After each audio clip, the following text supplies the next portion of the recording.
Welcome back to the Get Respect series, Being an Assertive Creative. So I'm Stephen, I'm a writer, podcaster and filmmaker with Evil Sheep Productions, where I work with my daughter and we make small creative productions together. But in my day job, I'm also a behavioural change coach, where I work with organisations and individuals to help them achieve their goals. So a very brief recap from part one. We said that as a creative, you perhaps feel that there's an unequal power differential going on. You know, as a creative, you might not have lots of experience, or you might just feel that all the cards are held by other people. And so you perhaps feel hesitant or not sure how to get what you need or want. Now, before we started, I asked you to just do a simple exercise. So if you've not done that, pause the video here. But I asked you to think about what is it that you want, both career-wise, perhaps out of life, but also in individual situations that you find yourself in. You know, what's your goal? What do you want? What do you want more of, and what do you want less of? So just jot those down. If you did that last time, that's great.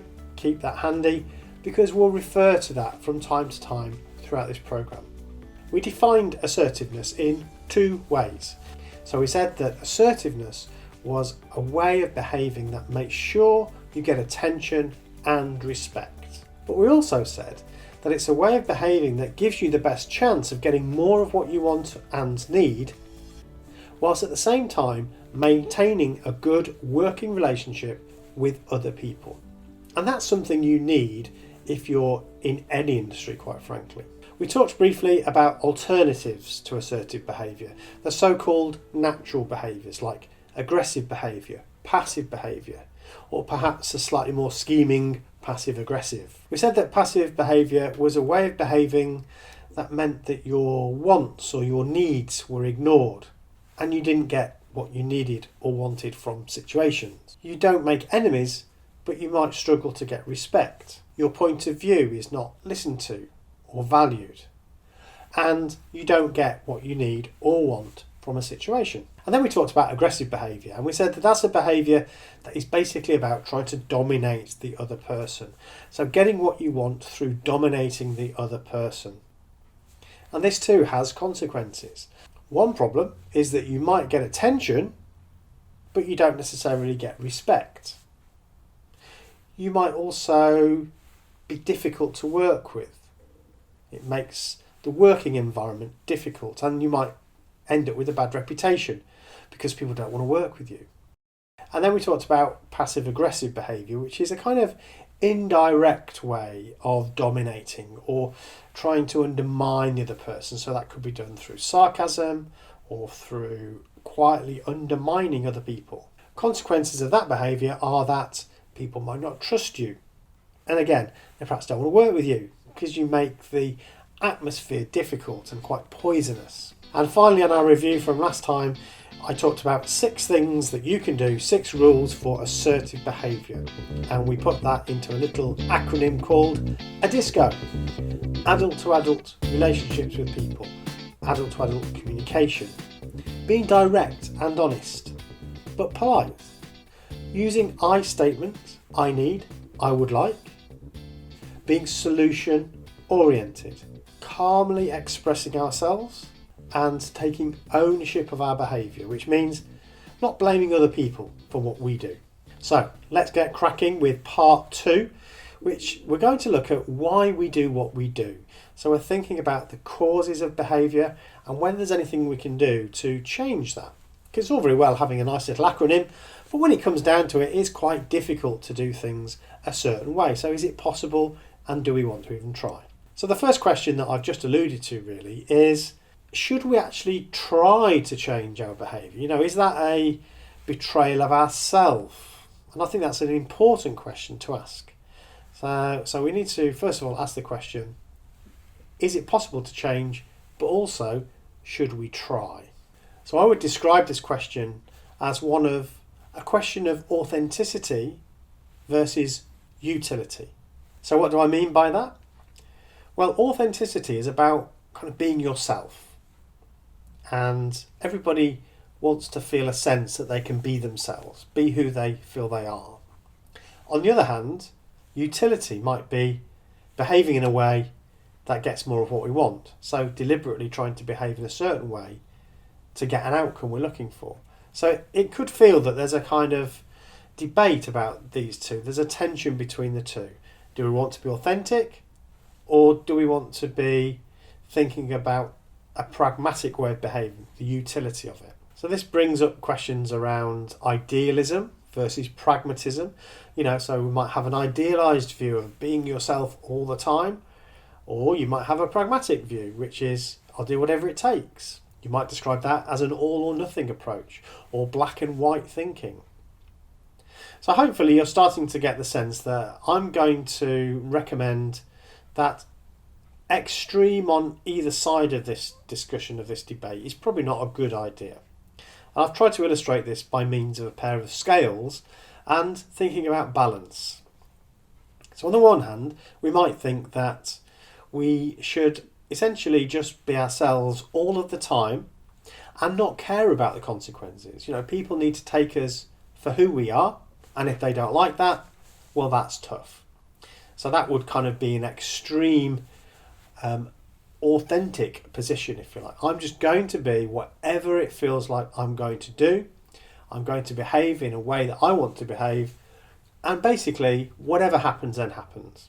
The other extreme would be to become a chameleon, essentially, and say to yourself, well, I'm just going to behave in a way that I think other people want me to. So I would suggest that down either one of those two roads lies some real potential problems. If we decide to be so authentic so as not to care about the impact we have on other people, then we're likely to find it quite difficult to get anywhere with anything. On the other hand, if we're trying to please everybody else all the time, that we forget who we are, then that too can have consequences. So obviously I've given this illustration of a pair of scales for a reason. I think the reality is, for most of us, we have a sense of authenticity of who we are, but we might modify behaviour in certain situations at certain times, depending on what we think our goals are and what we think the best thing to do is, while still maintaining that sense of authenticity of who we are. And I'm going to look at that in more detail in a moment. It's worth noting that long-term extreme inauthenticity, in other words, just essentially trying to be what everybody else wants you to be, can be really difficult. And that can mean you end up in jobs that you really don't want to do, or that you don't feel suit you, and you find yourself saying yes to all sorts of things that you don't really want to do. So I definitely wouldn't recommend that. But on the other hand, imagining that it's all about me and how I respond and everybody else just has to put up with that, I'm not sure that's the most useful approach either. So I'm all for balance. On this course and in all my programs, I'm a big advocate of looking to maybe adapt our behaviour, making small adjustments, because those small adjustments actually can have some really quite large consequences and can actually get us more of what we want without trying to rip apart our personality or who we are. So on this programme, I will talk about relatively small modifications of thinking and behaviour. And I would be cautious of people who claim to be able to make radical changes in your personality. I would be cautious both because it's very difficult to do, and secondly, I would be cautious because it's probably not very healthy. So let's look at some small modifications we can make, and that's going to give us some good outcomes. Okay, so as you can see from all my mini-me's there, we are behaving all over the place, all of the time. Whether you're being happy, whether you're interacting with somebody, whether you're getting angry, whether you're sad. If you choose not to interact with somebody, that's another form of behaviour. So basically, we are behaving all of the time. And in fact, we cannot not behave. And we're going to explore this by looking at 4 subheadings. The first one is where all this behaviour comes from.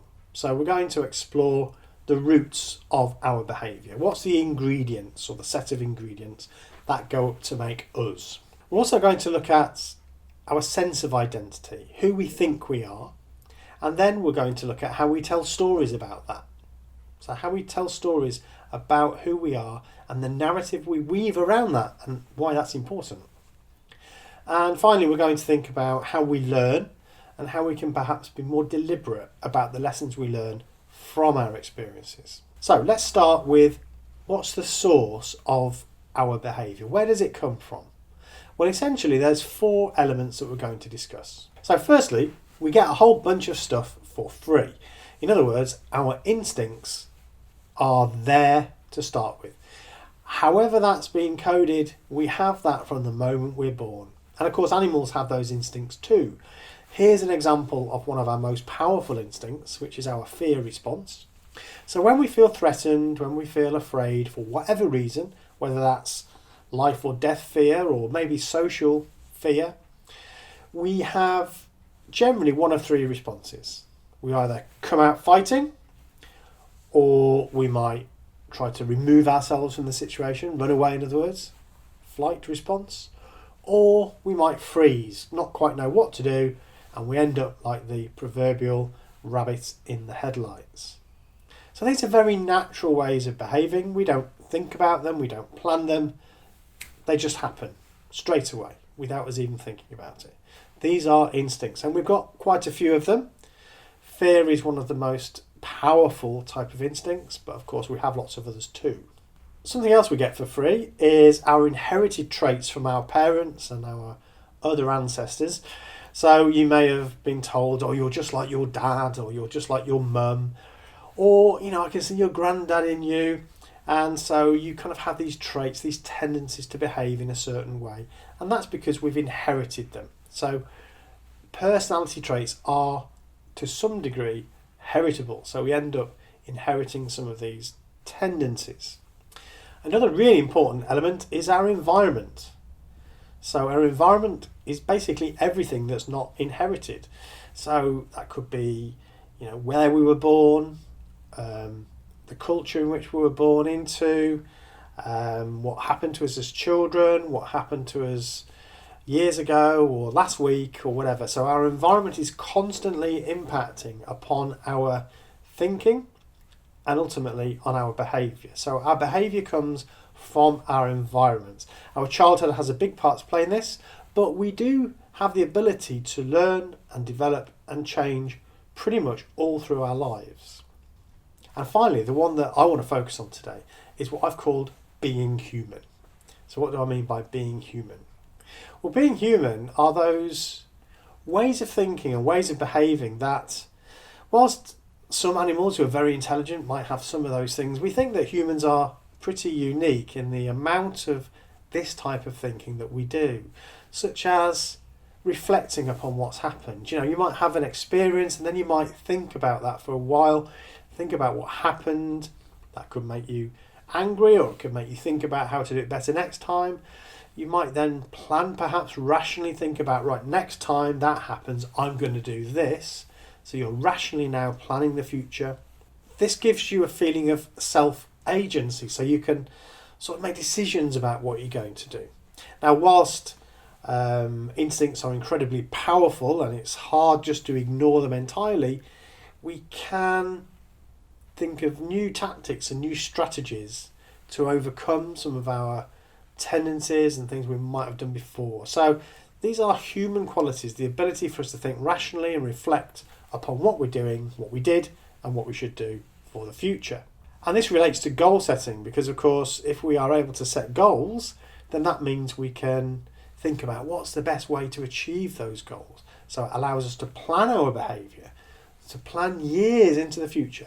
So we can see animals doing some goal setting behaviours, perhaps when hunting and so on.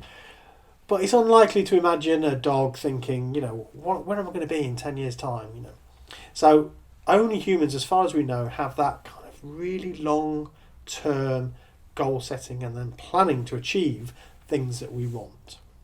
And this leaves the room open for personal development. It means that there's an opportunity for us to adapt and change, to become more appropriate, if you like, for what we want to achieve. So we're able to modify our behaviour, we're able to put things into action that we think is going to give us a better chance of getting more of what we want or need. It's time for a quiz. What are the 4 factors that make up who you are and how you behave? 4 factors that make up who you are and how you behave. Pause the video now to do the quiz. Okay, so here are the answers. We have instincts. We have inherited traits from our parents and our grandparents. We have learned behaviour from our environment. And then we have being human, actually thinking rationally about what we're going to do.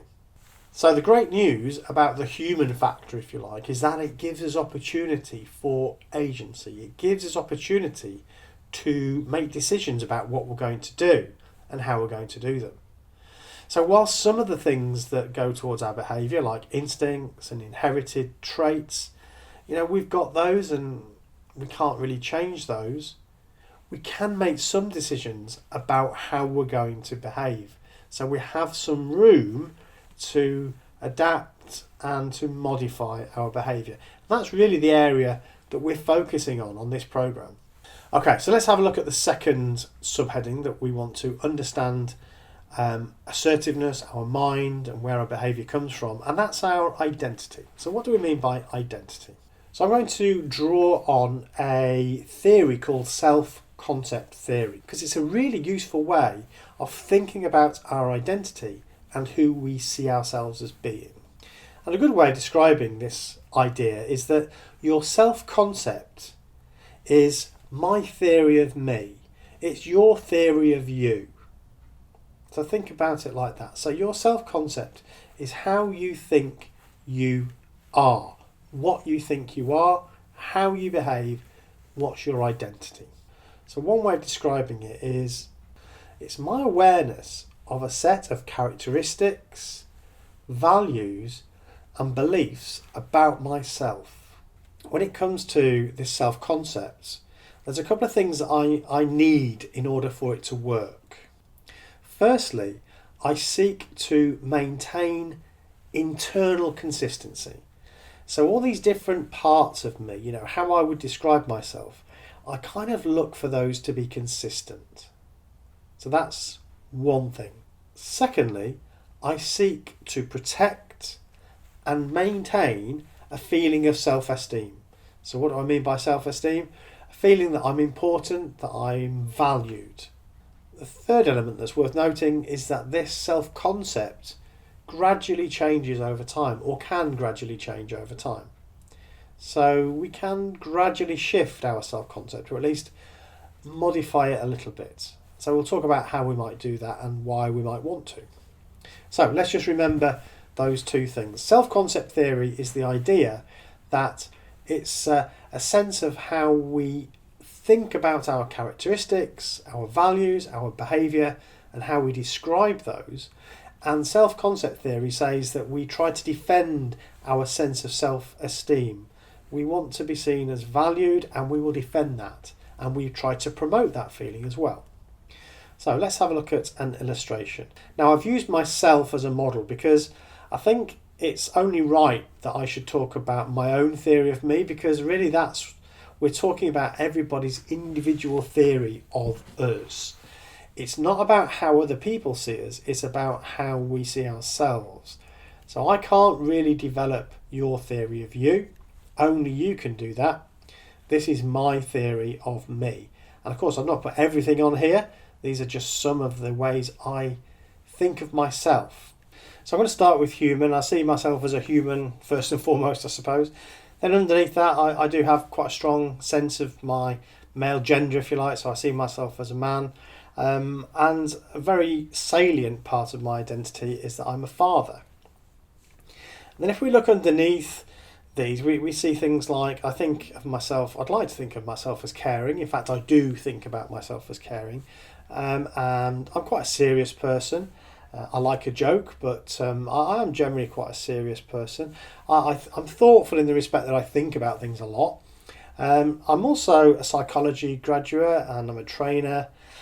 So you can see how all of these parts of me, if you like, sit together as a kind of hierarchy of selves. So we can think of ourselves as being a mixture of all these different selves. I'm a human, but I'm also a father, I'm also caring, and I'm also serious, and so on. Now, one of the things that's quite significant, I mentioned it already, is that we, as human beings, we like to have all of these different selves in alignment.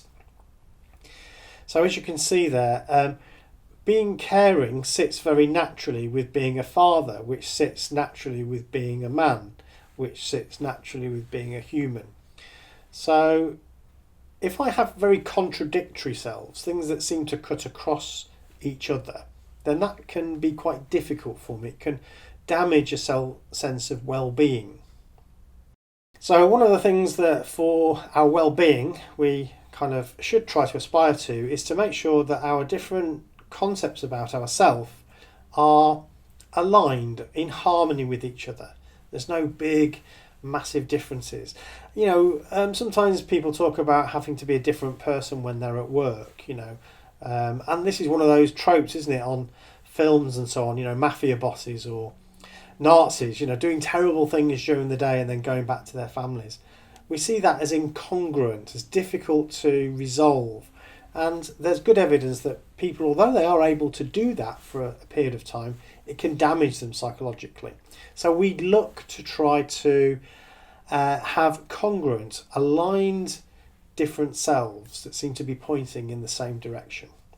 So I mentioned that we also have this need to enhance and defend our sense of self-esteem.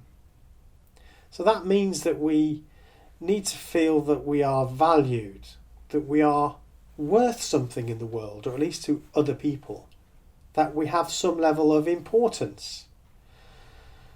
If we start to feel that those things are not the case, then we start to take action to try and defend our self-esteem. So why are we talking about this? Well, who we see ourselves as being, our identity, has a big part to play in how we behave, how assertive we are, and our response to change. So the takeout of this self-concept theory is that if we want to make changes to our behaviour, we're going to need to integrate those changes into our self-concept. In other words, it's going to need to be aligned with who we see ourselves as being. In other words, if we start to behave in ways that we just don't see ourselves, that's going to be difficult for us to A, do in the first place, and B, to maintain. And we're also going to want to do things that defend and enhance that self-esteem. Okay, it's time for a quiz. What is our self-concept?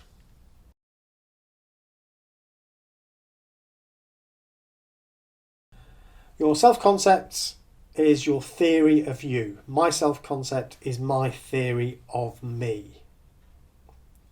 It's my awareness of a set of characteristics, beliefs and values about who I am. When it comes to a theory of me, what do I seek? Two things. I seek to maintain consistency or congruence with other aspects of myself, and I seek to enhance and protect my self-esteem. Right, so let's move on now to life scripts, because that's going to have a large part to play in how we describe ourselves. In fact, that's really what we mean. But just before we do that, I wanted to make you aware of how you can get your questions answered about how to get respect, be assertive, get more of what you want and need without being a jerk. What Should I Think About is my weekly podcast where my daughter and I have the ambitious goal of trying to make sense out of this contradictory, complicated and confusing thing we call the world. And the first Monday of every month, I look at your questions about assertiveness and how you can be more assertive in everyday situations. So just reach out to me at SteveLSheep on Twitter. Let me have your question, and don't forget to subscribe to the What Should I Think About podcast.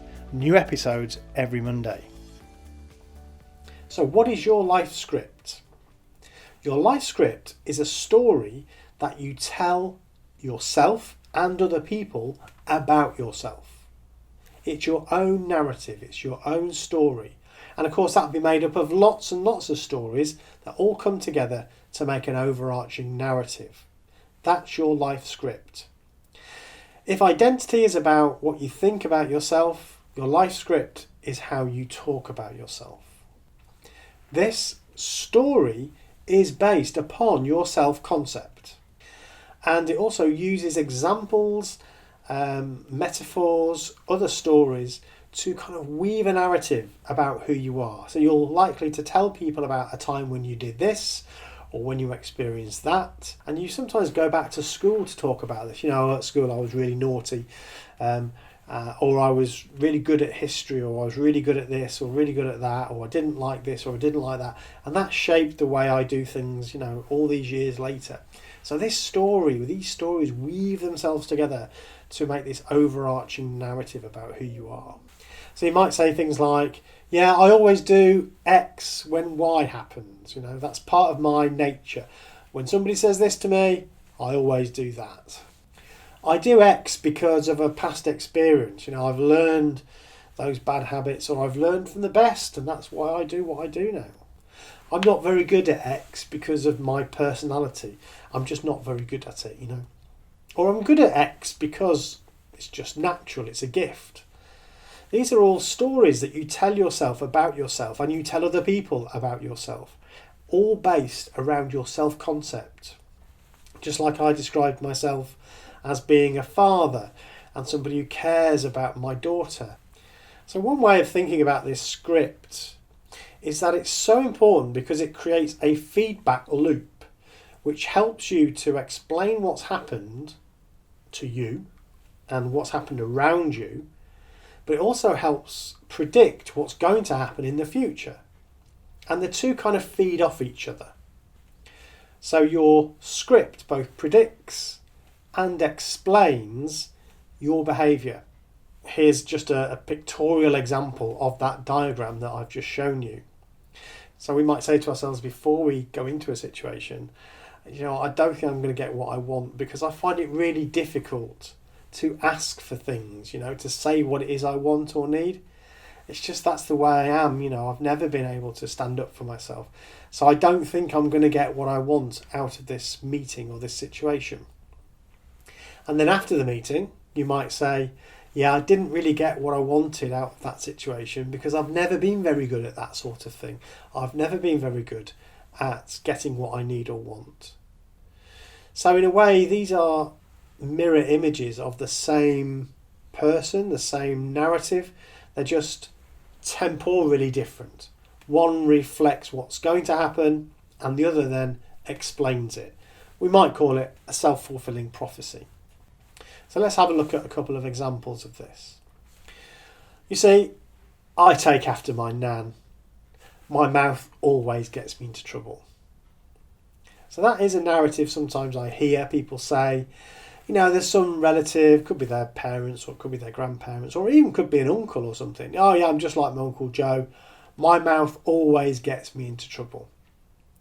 Now, I'm going to be quite hard on that way of thinking because I would say that means that we are trapped by our genes. We're kind of giving ourselves an out to say that actually, even though this behaviour might not be what I want and what is going to get me the best outcome, I've got no control, I've got no agency about that because of what my nan did. So I'm kind of blaming my nan. I'm like this because of what happened in the past. Now, I do just want to say here that I'm not talking about serious things about which you've got some trauma. If you have those sorts of situations, then my advice is always to seek professional help.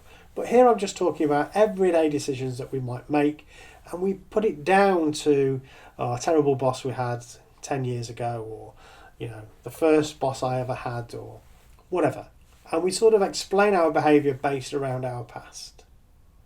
And in a way, we could describe that as being trapped by it, trapped by our past. So the question is, can we tell a different story? Is it possible to create new stories about ourselves? Let's try and answer that question with an example. So here's the example. You see, I'm just too nice. I just find it too difficult to say what I need or want. So that's the story, that's the script. I'm just too nice. I just find it too difficult to say what I need or want. So could you replace that?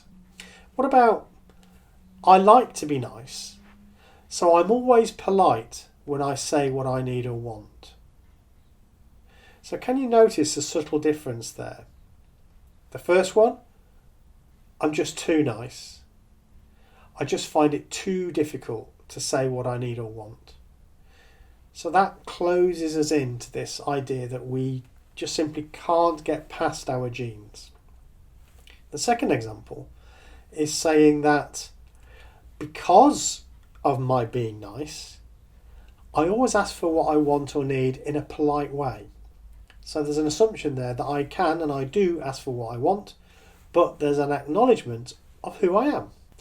So why am I suggesting that? Why am I suggesting I like to be nice, so I'm always polite when I say what I need or want, as opposed to perhaps, if I have to upset people to get what I want, that's their problem. I don't care. I've learned to be assertive. Don't forget, we try to keep our various selves aligned, pulling in the same direction, and congruent with each other. They're also very strong. This sense of who we are is very, very strong. So your story has to be congruent. If it's not, you're unlikely to make the change. And even if you do, it's more difficult to sustain it.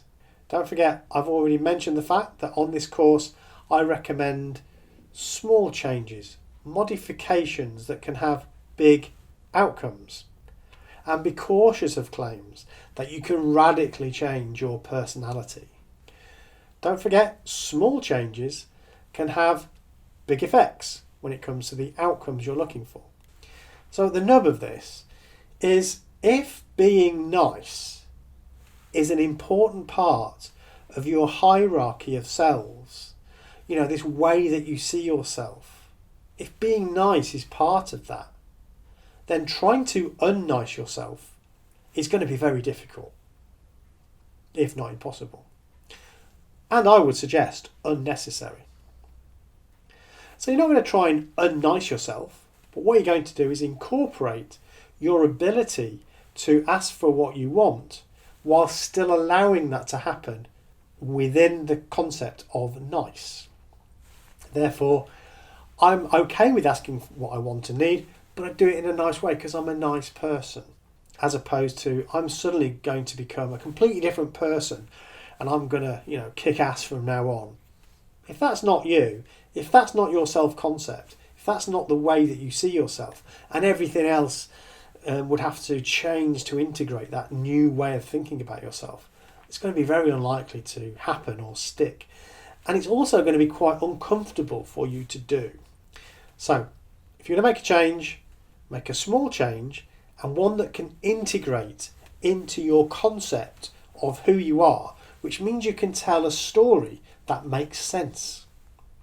You may have watched a television programme or a film where suddenly the character in it behaves completely out of character. You just got to know them, and all of a sudden they do something that just seems so far out of character. It just kind of breaks your interest and your investment in that person. So that can happen with us and our stories. So make sure they are congruent and our new story fits and integrates into our self-concept. So for our example here, my advice would be, if you happen to be somebody that sees themselves as nice, whatever that means to you, then find a way to incorporate that niceness into the behaviour that you're looking for.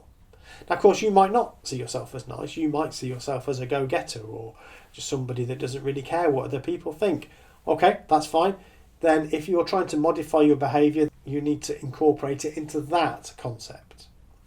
So the modifications are always working in line with who you see yourself as being.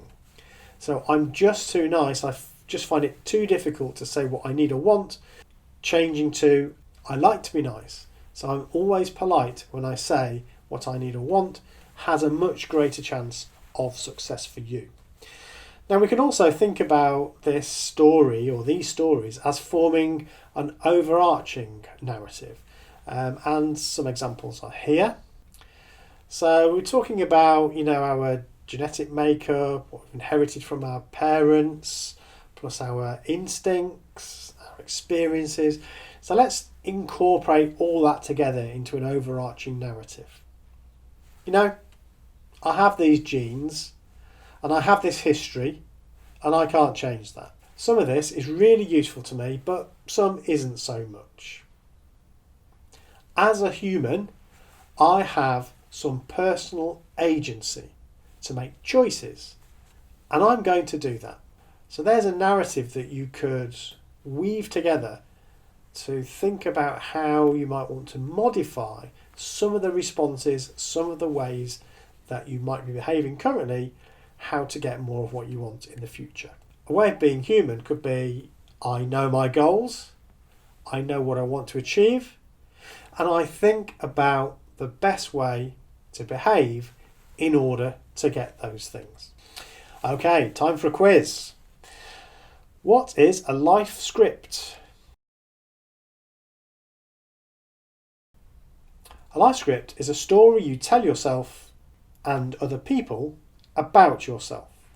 Why is our script important to how we behave? So your script creates a feedback loop which helps you both predict and explain your behaviour. Okay, we're on to our last subheading now, which is about learning. How do we learn? So conditioned behaviour is the first thing we're going to talk about. And I'm just going to briefly talk a little bit about the history of learning and how we understand learning. It's gone through quite a journey actually in psychology. So if we go back to the sort of mid-20th century, we had this movement called behaviourism, and psychologists were doing lots of experiments into how animals learned and then applying that to how humans might learn. And a good example of this was the so-called Skinner box. Skinner was one of the leading psychologists who developed behaviourism. What he found was that you could train pigeons or rats or animals like that to do all sorts of really quite complex behaviours, movements and so on in order to get a treat, in order to get food. And so he taught pigeons to, peck on something a few times and then turn in a circle and then peck again and so on. And they started to learn these processes. But this was all through just really seeing, from the animal's perspective, it was just called conditioned behaviour. So they weren't sort of planning it out, thinking, well, if I do this and then I do that, then I'm going to get the result I want. It was purely environmental. So something had happened, they'd noticed that, and then they got their treat. So they did it again. So it was just as simple as that. And sometimes quite complex behaviours could be developed that way. So if you've just looked at your phone, then that's a good example of conditioned behaviour. So you become so used to that ping, meaning you've got a message, that you straight away look at your phone. So much of our behaviour is learned unconsciously. We're not planning it out, just like that pigeon wasn't thinking about, if I try this and I try that, am I going to get the result I'm looking for? It learned through trial and error, and then it picked up on the results, and it ended up learning through that conditioned response. So as soon as it saw that situation, it knew what to do. So much of our behaviour, more than we probably think, is learned through conditioned responses. We just get used to one thing leading to another, and we behave accordingly. Okay, so because this conditioning is part of our unconscious thinking process, in other words, we're not consciously aware of it, this is not our planned behaviour, this happens very quickly, and it operates in a way that is much quicker than our conscious thinking can keep up with. So we often find ourselves behaving in a way that we maybe later decided against. Now, this is a great book if you're interested in psychology and really everyday thinking. It's called Thinking Fast, Thinking Slow by Daniel Kahneman. And it's a very good read. There's some complicated bits, but it's quite well written. Definitely recommend it. And here he talks about System 1 and System 2 thinking. So System 1 thinking is this very fast, often instinctive, but can be learned through the sorts of things I've described, through conditioning. And that's one type of thinking. System 2 thinking is that more deliberate, that human way of thinking that allows us to reflect on what's happened and rationally consider future actions. So in a way, what we're trying to do here, if we want to change our behaviour, we're trying to interrupt the unconscious and just to slow our thinking down a little bit so that it leaves room for our conscious system 2 type of thinking to engage that rational, that reflective part of our mind. So by being more thoughtful, we can block system 1 type responses from just making us do things without thinking. And we can decide to promote more useful behaviours. Did you do it again? Did you look at your phone again? Very strong, these unconscious behaviours. So one of the ways that we can start to initiate our system 2 thinking, this more thoughtful, reflecting, rational type of thinking, is to mindfully and thoughtfully think about our experiences. So I've got a little example of a learning model here. So we think about it as being just, this is very simple, this is how human beings learn essentially. We take action, we then notice what happened, we then adjust, and we take action again, and we notice again. And that actually lends itself to the sorts of behaviour that we talked about at the beginning of this section, like rats and pigeons and dogs and other animals learn just by association or just by conditioning. They do something, something happens, they adjust their behaviour, they take action and so on. So this is a very kind of natural way of learning. What I would suggest is that we try and slow that process down a bit by reflecting on what's happened. So just giving ourselves some time to think about what happened. So it's not just noticing, but engaging our rational thinking processes, our reflective thinking processes, to think about what just happened. We can then not just react, but think through and plan what we want to do for the next time. So we have thought through and planned behaviour. And I would also suggest that generally we make small changes in our behaviour, in what we're saying or how we say it, to help us to both, it's easier to do that, but also it means we can see what changes are making the difference. So the focus, what's my focus? If I'm doing that analysis of something that's just happened, what's my focus? Well, my focus is to think about what happened, think about what worked, think about what didn't. And also think about what can I change? What can I learn from that audition? What worked in that project? What didn't work so well? What can I change about that application for funding? So we're always thinking about what we've just done and how we can improve. You'll never know everything about what happened, but you might be able to find out some more stuff, some more data about what happened. So when you're analysing your behaviour or something that you've just done, you can think about, what do I know, what don't I know, how could I get more information? And then you can learn from that and start to think about how could I do it differently. But don't forget, you can never know everything. So your conclusions are always going to be tentative. So if you applied for some funding or if you went for an interview and you didn't get it, you could get some more information possibly. You could ask, could you give me some feedback about the interview? Could you give me some feedback about the application? What was it that made you think not at this time or whatever? So you're really trying to find out exactly what happened and you're reflecting upon what you did. But there will be times when you simply don't know what happened or you can't have full information. So you're always working on partial information. So another way of thinking about this decision making, reflecting upon our behaviour the human way, we can think about, well, something happened. I did a gig, I went for an interview, I did a presentation, I put in an application for funding, I tried to set up a meeting, whatever it is, something happened. So the first question you might ask is, in order for me to understand what happened, do I have enough information? If the answer to that is no, what you want to do is try to get more information. So like I said, that could be contacting the organisation that you did the application for. It could be asking for feedback from the person that interviewed you. Lots and lots of different options there. So you might think, well, how could I get more data? How could I understand more about the decisions that were made and why they were made?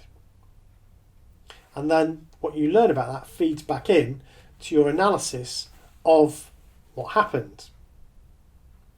If the answer to that question is yes, I do have the information, or I've got enough information, then you are reflecting, you're analysing what happened. You're thinking about what happened, you're thinking about what you did well, you're thinking about what you could change for next time, you're thinking about any mistakes you made and how you could improve or do something different the next time you have that same or a similar situation.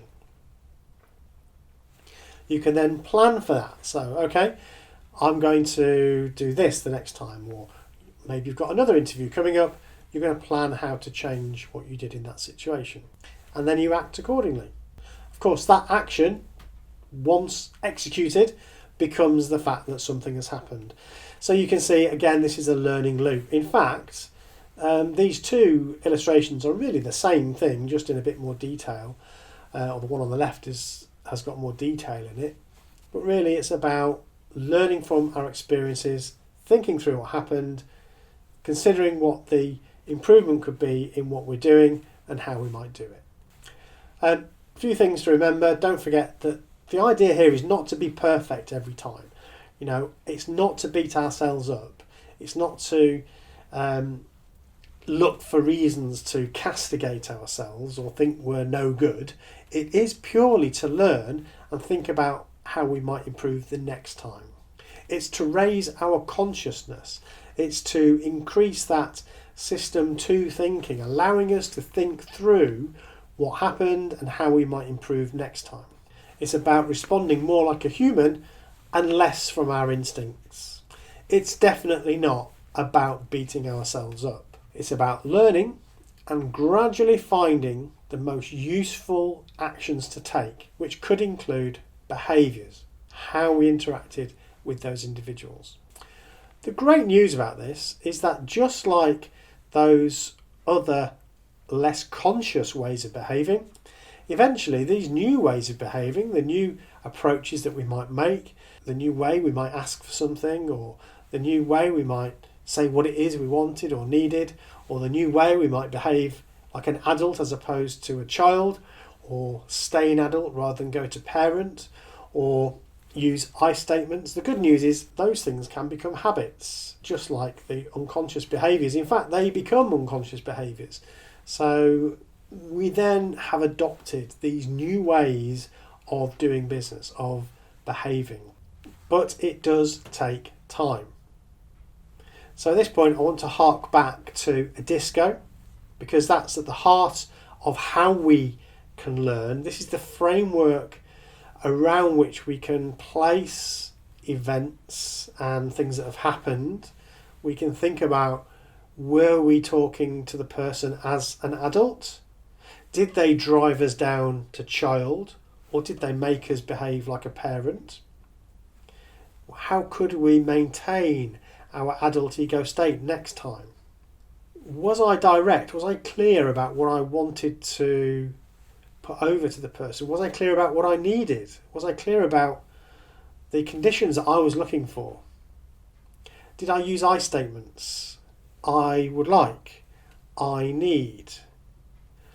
Was I solution oriented? So rather than presenting problems, did I come up with the ways forward, possible ways of solving those issues? Did I maintain my calm? And am I willing to take ownership of my behaviour? So this ongoing work on a disco can help make new ways of doing things more of a habit. And then we end up telling a new story about ourselves to reinforce and predict this behaviour. Okay, time for our final quiz. How does your life script affect your behaviour? Your life script creates a feedback loop with your experiences, and both helps to explain your behaviour and reinforces it for the next time. Okay, now this one, I'd like to just jot down the labels. So what goes into those boxes?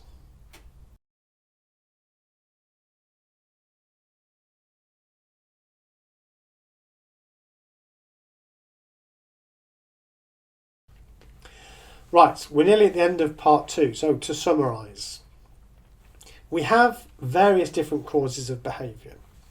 We have instincts like our fight and flight responses. We have inherited traits like things we got from our parents or our grandparents. We're also shaped by our environment and the way we learn from our environment, but we can take that learning and do something good with it by using our human qualities of being able to reflect on what happened, analyse what happened, think about better, new ways of handling those situations and continually develop and improve. Our self-concept is your theory of you, my theory of me. It's the way that I think about myself and describe myself to myself and others. And we try to keep our various selves aligned, all pulling in the same direction and congruent with one another. What's your script? Can we tell a different story? By telling a new story, but one that still aligns with our self-concept, we can find new and even more useful ways of behaving to get more of what we want. And by raising our consciousness, we can be more intentional and more mindful about our behaviour by thinking about what happened, do we need more information, really understand, analyse what happened, plan, act, and then look again. Thank you very much for watching part 2 of Get Respect. Being an assertive creative, this course was all about understanding why we do what we do and how we might be able to modify some of those behaviours. The next part, we're going to look at one specific area, which is saying no. So the next one's going to be much more focused on just that one area of how to say no.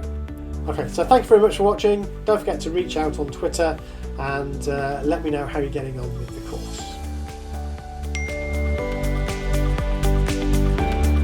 And don't forget, send me your questions about assertiveness on Twitter @SteveOrSheep and subscribe to the What Should I Think About podcast.